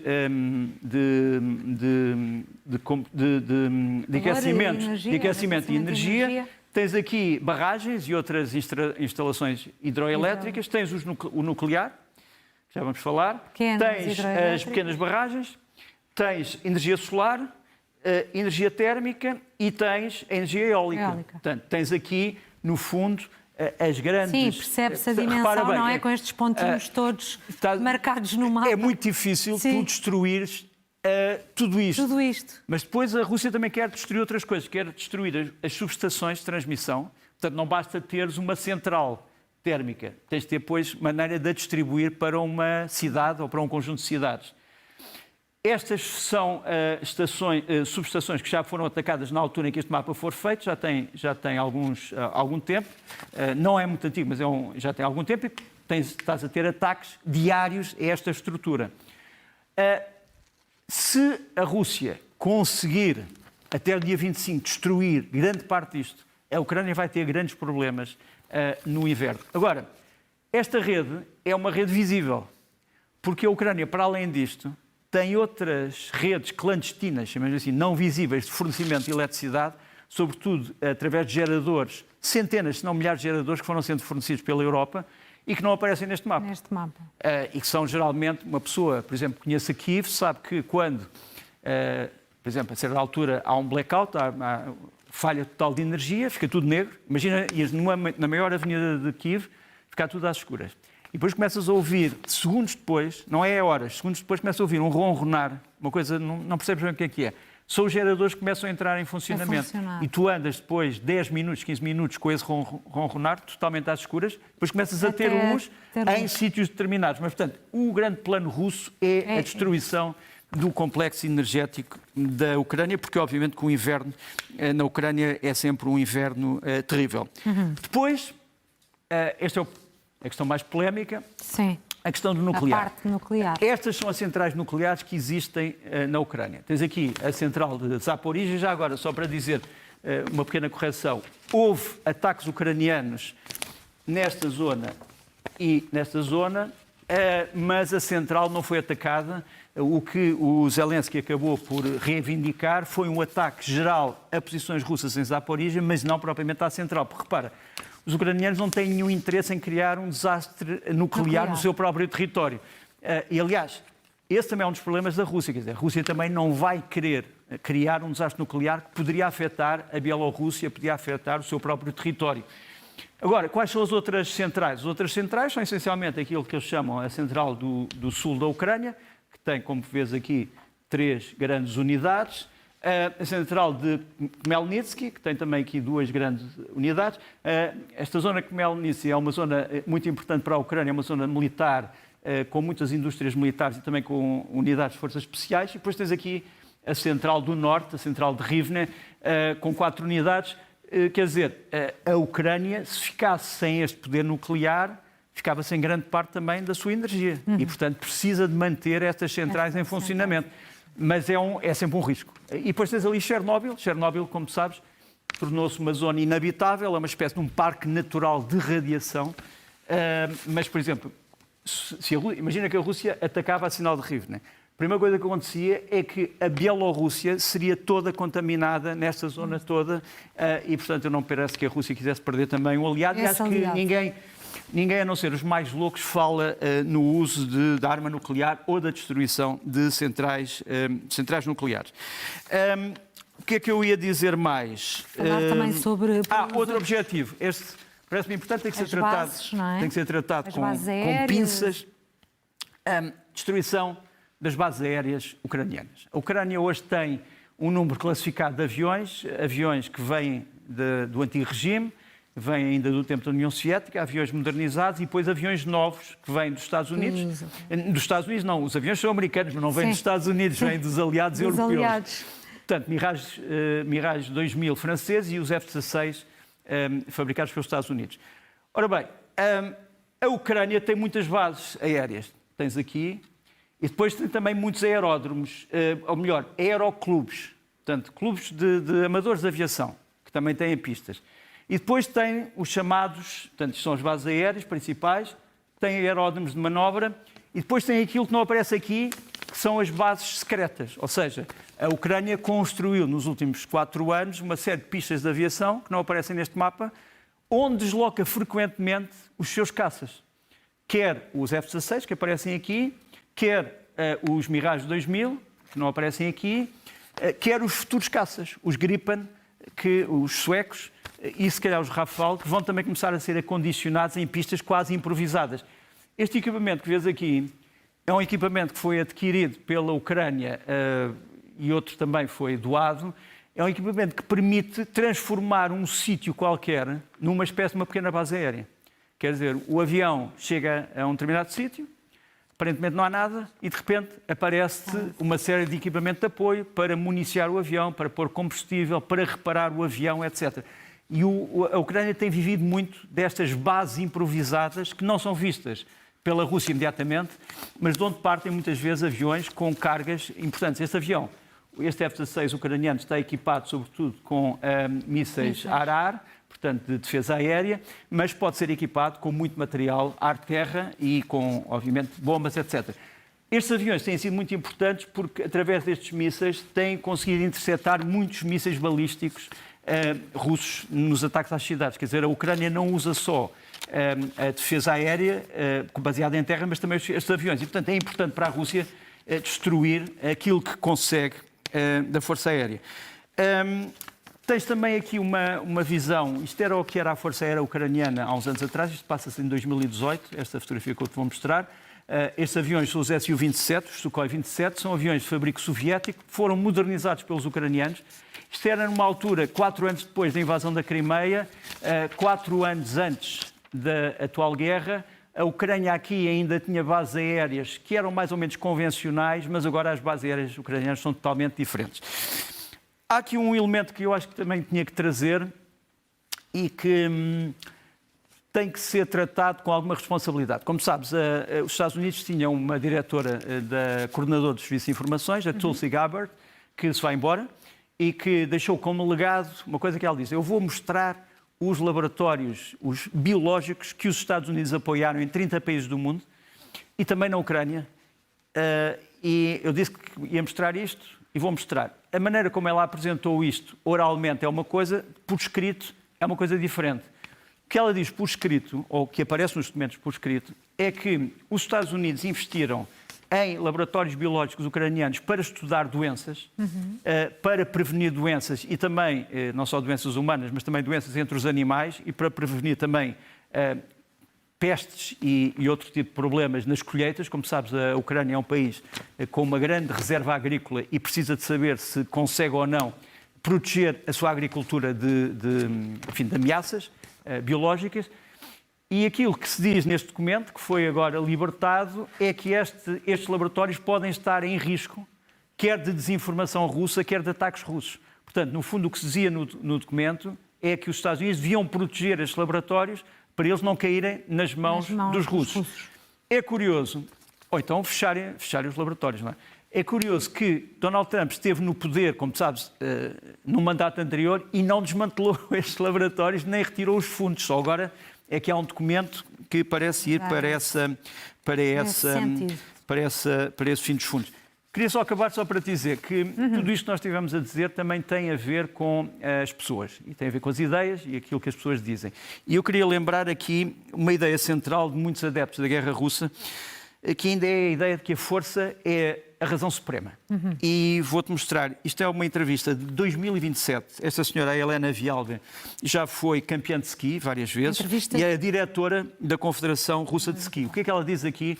O ski é um desporto de paz, mas aquilo que ela diz aqui não é propriamente uma declaração de paz. Vamos ver. Россию вернули наконец-то уже к соревнованиям, не только Олимпиадам, в целом, чтобы участвовали спортсмены наши под флагом и гимном. Мне кажется, если бы мы какую-нибудь серьезную бомбу кинули в центр Лондона, уже бы все закончилось, и нас бы уже везде пустили. Я люблю, когда страна сильная. И, наверное, вот в нашей силе, да, вот как раз и раздражение всего мира. А рано или поздно все равно, конечно, пустят. Им тоже некуда деваться. Eu disse, aparentemente, 2027. Não é 2027, é 2024. 2027, não sei se esta senhora ainda pensará o mesmo. Mas seja como for, esta declaração não é tranquilizadora, não sei se ela mudou de opinião, entretanto, mas consta que não. Nuno, queres passar agora para um tema algo diferente? Sim. A que chamaste o corpo das matérias do espírito. E tem a ver com a Igreja Católica Universal. E com algumas Católica Universal. situações complicadas, como aqui a morte do Ia começar por uma... bispo. Ia começar por isso, foi realmente uma tragédia moçambicana. O bispo de Limane, em Moçambique, Dom Osório Cítara Afonso, que tem sido um grande pregador da reconciliação entre as comunidades cristãs e muçulmanas de Moçambique. Ele, aliás, em Quilimane tem uma comunidade muçulmana bastante importante. Ele foi morto na sua casa com um tiro de arma automática AKM, portanto, da família das Kalashnikov. Foi morto no dia 6 de junho, foi morto com um tiro no coração. Era conhecido de todos, era uma pessoa modesta, é uma pessoa que nos aparece aqui a falar. Vamos só ouvir um bocadinho. Não estamos contentes com isso. Não estamos contentes, porque nós, na nossa cultura africana, como moçambicanos, nós vivíamos juntos. Vamos ao mercado juntos, vamos ao hospital juntos, mas quando chega a hora da oração, cada pessoa vai no lugar da oração, não é assim? Então, que a religião... O Dom Osório Cítara Afonso foi lamentado, obviamente, a sua perda, quer pelo Papa, quer pela Congregação dos Bispos Católicos da África.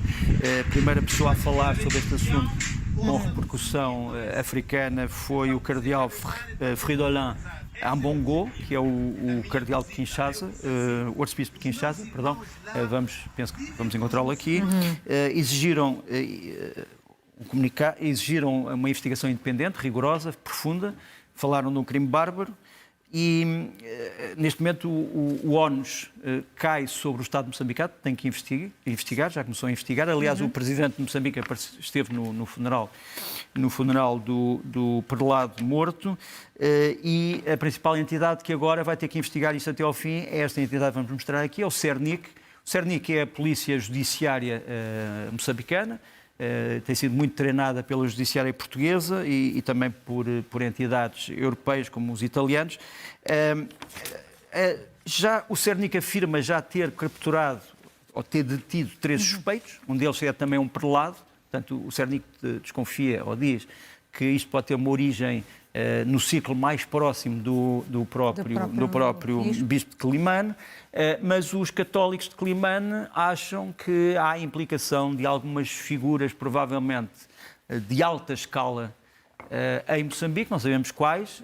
Aquilo que todos pedem, acho eu, é que esta investigação seja verdadeiramente sólida, que seja exemplar, transparente e que não pare por... Até se responsabilizarem. E que não pare por digamos, conveniência política. Claro. Era isso que eu ia tentar dizer.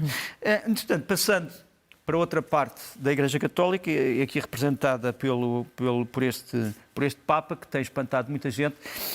Tu falaste há bocadinho da visita em Espanha, e é curioso que nesta visita à Espanha, uma das personagens principais foi o rei de Espanha.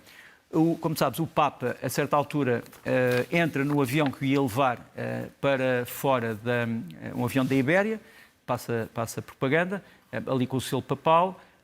O avião não descolava. E foi saber qual era a opinião do rei. O rei, como sabes, é uma pessoa com alguma experiência na aeronáutica. O rei detectou imediatamente que era um problema do motor do avião, penso que é o motor direito do avião, e disse ao Papa o seguinte: Sua Santidade não vai voar aqui, posso lhe dar essa certeza, e vai voar no avião da Força Aérea Espanhola, que está adstrito ao rei. Portanto, arranjou logo uma solução. Este rei é um rei que é muito desenvolto e cumpre as suas responsabilidades muito rapidamente, não só no caso das cheias, em que tratou da vida das pessoas que tiveram as casas destruídas em Espanha, pessoas humildes, não tinham mais nada, mas também fala com os grandes deste mundo. E já agora, deixa-me mostrar qual foi o resultado disto. Foi o Papa realmente a viajar no avião real, escoltado por caças Hornet da Força Aérea Espanhola. Aqui está. E, portanto, regressou à Itália tranquilamente para continuar o seu munus, como nós dizemos. Nuno, vamos à habitual secção sobre problemas de soberania, de defesa, Exato. que costumamos abordar aqui no Leste Oeste. É verdade. Olha, ia começar por esta polémica, ou semi-polémica, não sei como lhe chamar, porque várias pessoas da comunidade diplomática... Eu estive alguns dias, digamos, em semiférias, mas depois, quando regressei a Lisboa, fui abordado por vários diplomatas que me vieram perguntar o que era esta guerra entre o Presidente da República e alguns partidos do Parlamento sobre e essencialmente o Chega, sobre as chamadas bandeiras. Saber que bandeiras é que deviam ser hasteadas nas alturas solenes ao lado da bandeira nacional. E como sabes, há um diploma que foi aprovado no Parlamento, foi enviado para promulgação para o Presidente da República. O Presidente da República aplicou o chamado veto político a este documento. Diz algumas coisas que me parecem justas, mas cria também, penso eu, algumas discussões que se calhar com as quais não estava a contar. O que o Presidente diz é que tem que se definir o que é que são as tais bandeiras ideológicas que se diz que são colocadas junto da bandeira nacional. Como é que as definimos? Depois diz que, eu estou sempre a citar só o que ele diz, que Portugal, para além da bandeira nacional, pode ter que colocar flâmulas, bandeiras, que tenham a ver com, e vou citá-lo, os instrumentos vinculativos de direito internacional a que Portugal se sente obrigado. Portanto, Portugal é membro da NATO, Portugal é membro da União Europeia, Portugal é membro da ONU, Portugal é membro de organizações internacionais, da CPLP, portanto é normal que nestas organizações, Portugal é meio, que as bandeiras estejam presentes destas organizações, se isso justificar, ou que organizações feitas por estas entidades também possam aparecer ao lado da bandeira. O problema é como é que se tipifica isto, quer dizer, vamos fazer uma lista de todas as entidades? Eu acho que era uma solução, era haver uma lista de todas as entidades que poderiam ter bandeiras junto à bandeira nacional para instrumentos comemorativos. Segundo ponto, que órgão é que deve decidir sobre a colocação de bandeiras e que órgão é que deve fiscalizar? Pode-se pensar que seja a Assembleia da República. Eu achava que devia haver um órgão para decidir e um órgão para fiscalizar. Acho que não deviam ser o mesmo órgão, sinceramente. Depois ainda, para além das bandeiras que derivam de compromissos internacionais de Portugal, deverá haver outras bandeiras? E se houver outras bandeiras, quem é que decide quais são as boas, quais são as más e quais são as que não devem aparecer? Portanto, este é um problema que não é levantado pelo Presidente da República e que está para lá do problema das organizações internacionais de que Portugal faz parte. E, portanto, eu espero que, muito brevemente, e aliás isso foi-me perguntado por um diplomata em Lisboa, que perguntou, acha que isto vai demorar muito tempo, esta polémica, porque esse diplomata está envolvido numa organização que quer colocar uma bandeira também.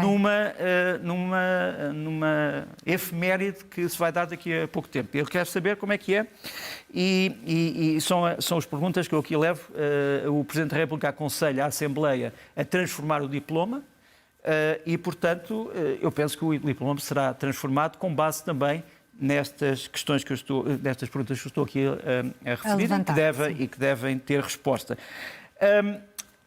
Um outro ponto, numa altura em que se fala muito em revisão das leis de imigração na Europa, sobretudo no Reino Unido, nem se fala muito na insegurança nas grandes cidades por causa de imigrantes que estão ilegalmente nessas cidades, o Patriarcado de Lisboa veio explicar em boa hora, acho eu, porque é que se alterou o desenho da procissão do Corpo de Deus que foi no dia 4.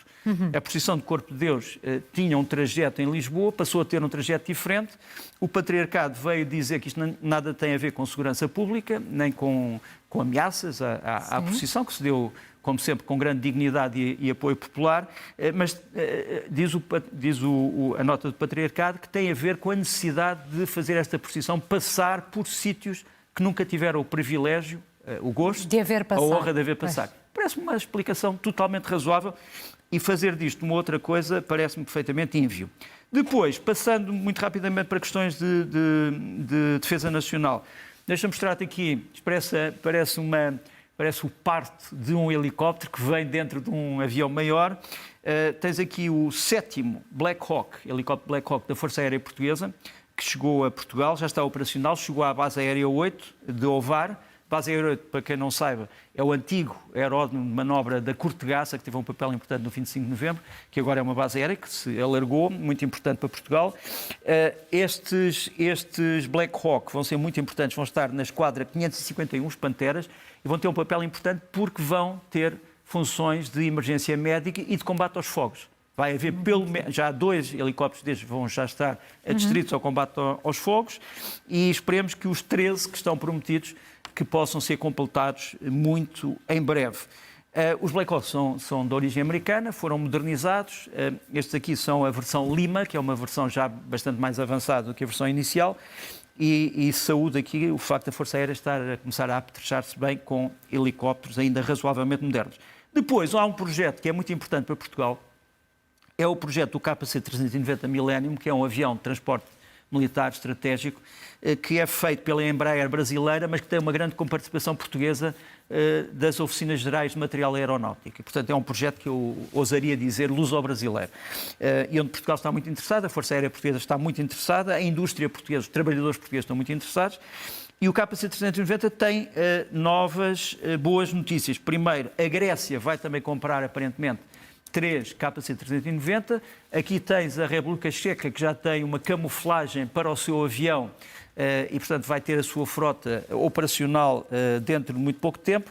Há mais, aparentemente, 2 nações que querem comprar o KC-390 e tudo isto mostra que é um projeto realmente, eu ia dizer, tinha pernas para andar, tem asas para voar e acho que os portugueses ficarão contentes por saber isso. Nuno, vamos para outros campos.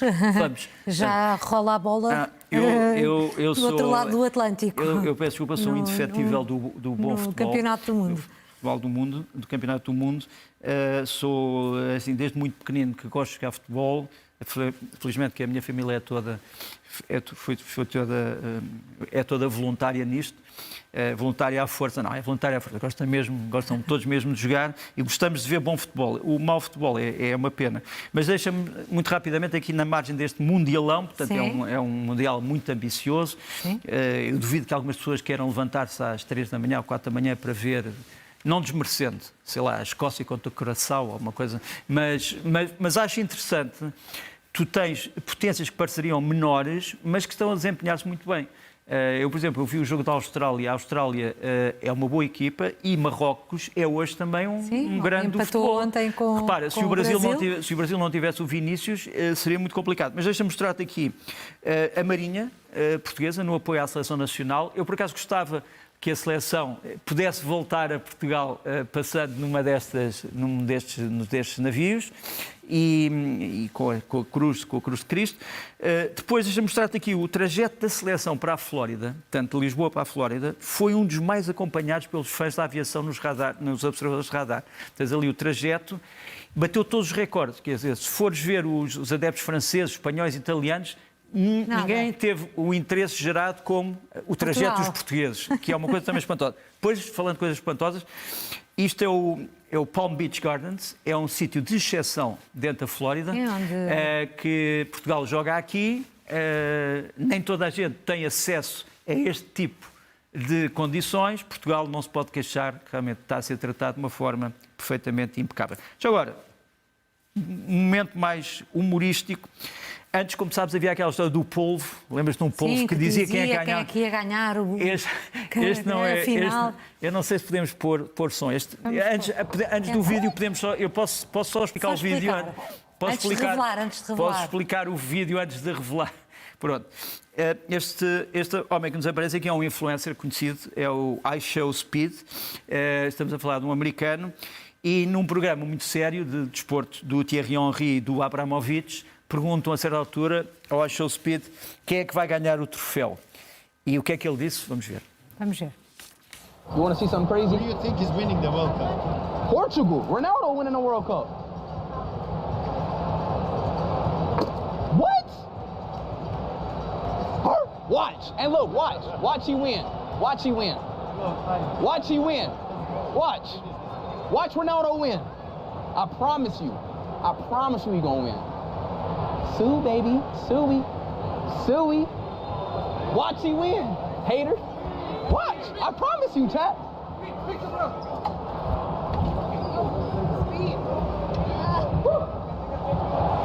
Sampaio, brasileiro, que falou inglês, mas ninguém entendia muito bem o que é que ele estava a dizer. Era a propósito de uma resolução do VAR.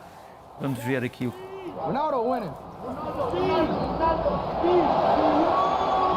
Já podemos tirar o Speed, que é um grande adepto de Portugal e de Ronaldo. Som.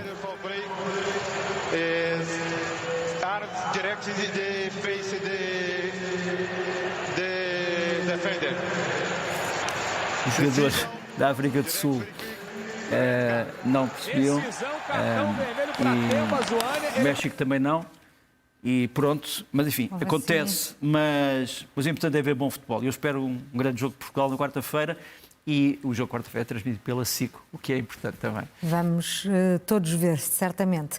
2 em português, 2 em inglês, os livros da semana. Olha, começo com o Revolutions, A New History, do Ronald Sassoon, a história das revoluções.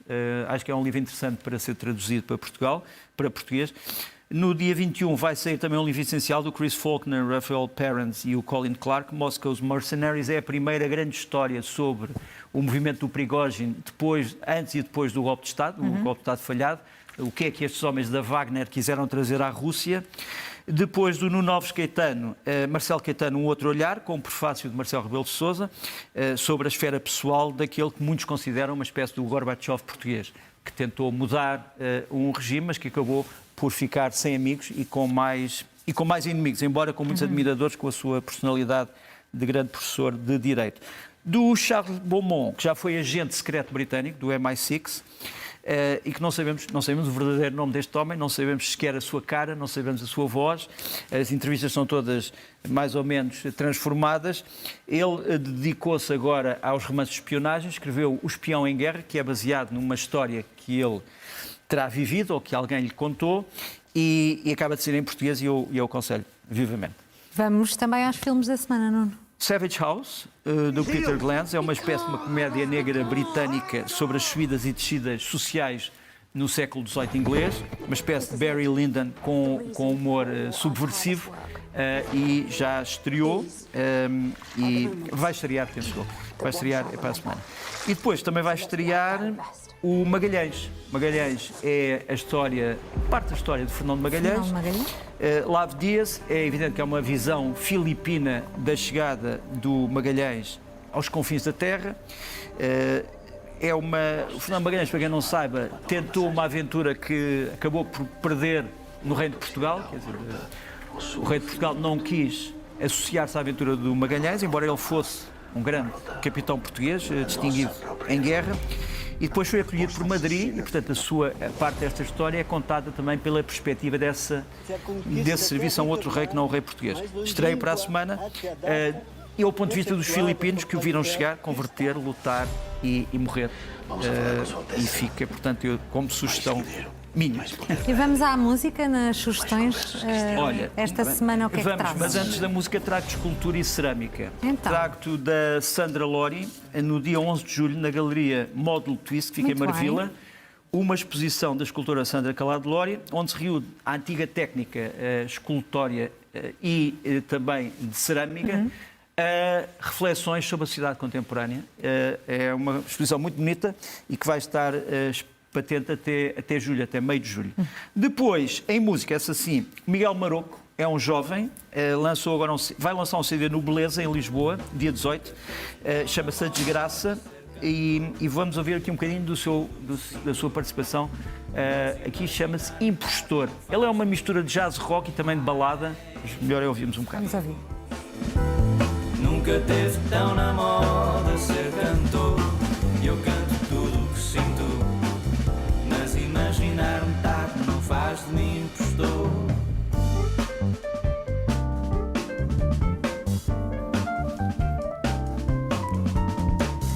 Portanto, isto passa-se no dia 18, no Bar Beleza, mas o álbum já está disponível. Ele é um grande pianista e acho que é um grande amante do Herbie Hancock Mas a sua música é muito bonita. E agora, vamos para Mirandela. Vamos para Mirandela, e Mirandela com o Festival de Blues e com grandes artistas. Tens aqui, isto passa, é a segunda edição do Live Station Mirandela, dia 20, na antiga estação ferroviária da cidade.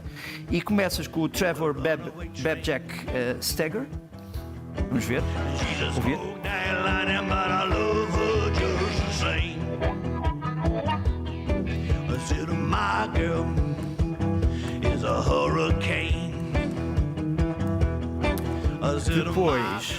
Depois tens os portugueses, os Buddha Power Blues, que já andam nisto há muito tempo e aqui interpretam os Verdes Anos do Carlos Paredes num trio elétrico, já há alguns anos.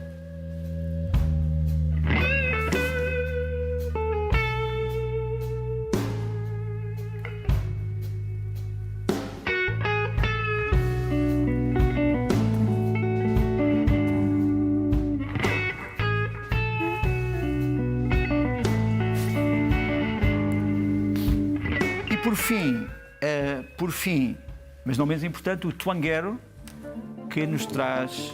Isto aqui é o Samba da Selva. Vamos ver. Vamos ouvir.